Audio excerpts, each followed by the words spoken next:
Bonjour à tous et bienvenue sur Smart Daily TV. Voici les actus du 6 avril 2020.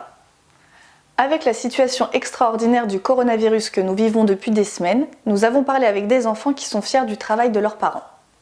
William, qui a 8 ans, nous raconte: Nous sommes chez nos grands-parents depuis 15 jours. Notre maman a été appelée pour soigner des personnes touchées par le coronavirus. Isabelle, leur maman, nous explique: Je suis infirmière à l'hôpital. En temps normal, je ne travaille pas dans un service de réanimation, mais pendant mes études, j'ai suivi une formation. Donc quand on m'a demandé si je pouvais aider à soigner des personnes atteintes par le coronavirus, j'ai dit oui sans hésiter. C'est mon devoir et je sais que mes collègues vont être débordés de travail. Je dois les aider.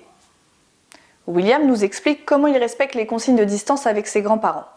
Pendant les 2 premières semaines avec nos grands-parents, on n'a pas fait de bisous ni de câlins. On ne voulait pas risquer de leur transmettre le coronavirus. Encore maintenant, on continue à faire très attention. On se lave souvent les mains et quand on fait des câlins, c'est en se cachant les mains et sans se toucher la peau. Et la maman rassure souvent ses enfants depuis son travail. Quand j'ai mes enfants au téléphone, ils commencent par me demander si je tousse ou si j'ai de la fièvre. Une fois que je leur ai répondu que non, ça va, je les sens beaucoup plus rassurés. Nous l'avons appelée dimanche. Elle se préparait à une semaine faite de longues journées de travail. Je vais commencer à 7h15 le matin et finir à 19h30 le soir. Et je resterai plus tard le soir si on a besoin de moi. Nous embrassons bien fort William et sa maman. Bonne nouvelle pour les koalas en Australie.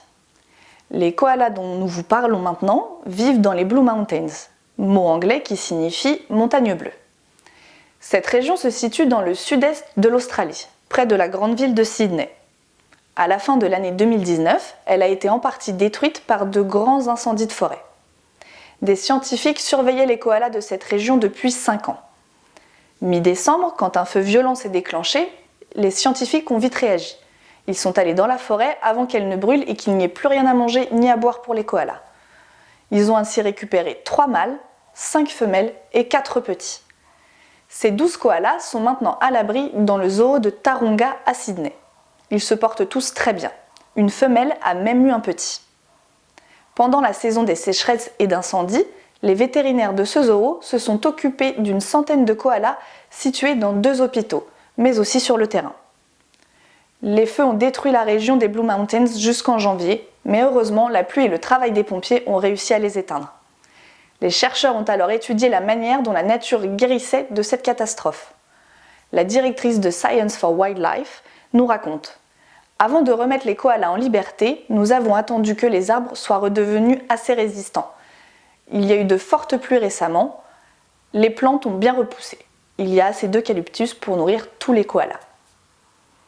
Pour finir, un petit point sur l'environnement au Maroc. À cause du réchauffement climatique, il y a moins de neige et donc moins d'eau. Il faut creuser plus profond pour trouver l'eau. À cause du manque d'eau, des palmiers qui produisent les dattes et d'autres arbres fruitiers cultivés dans les oasis meurent. La population risque d'avoir moins de travail et moins de nourriture. Pour protéger les oasis, des millions d'arbres sont replantés et des canaux sont réparés afin d'améliorer l'irrigation, ce qui signifie l'arrivée de l'eau. Salut!